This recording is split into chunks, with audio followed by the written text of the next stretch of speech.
سيدنا ومولانا محمد وعلى سيدنا علي وسيدتنا فاطمة وسيدتنا زينب وسيدنا حسن وسيدنا حسين وعلى آله وصحبه وبارك وسلم.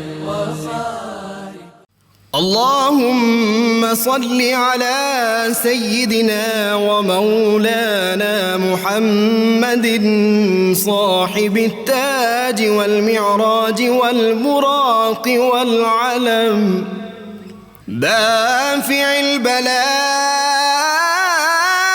والوباء والقحط والمرض والألم اسمه مكتوب مرفوع مشفوع منقوش في اللوح والقلم سيد العرب والعجم اسمه مقدس معطر مطهر منور في البيت والحرم شمس الضحى بدر الدجى صدر العلا نور الهدى كهف الورى مصباح الظلم جميل الشيم شفيع الأمم صاحب الجود والكرم والله عاصمه وجبريل خادمه والبراك مركبه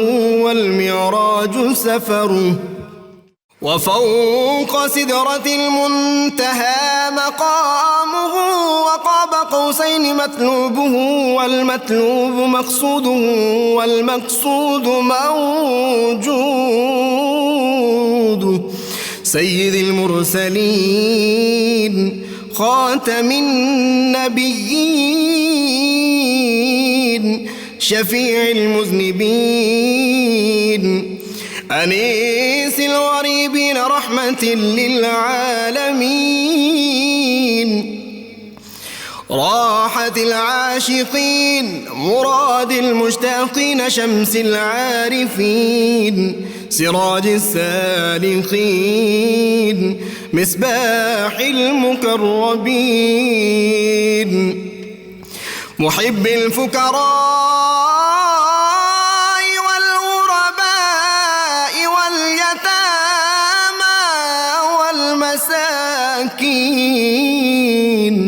سيد الثقلين نبي الحرمين إمام القبلتين وسيلتنا في الدارين صاحب قاب قوسين محبوب رب المشرقين ورب المغربين جد الحسن والحسين مولانا ومولى الثقلين سيدنا أبي القاسم محمد بن عبد الله نور من نور الله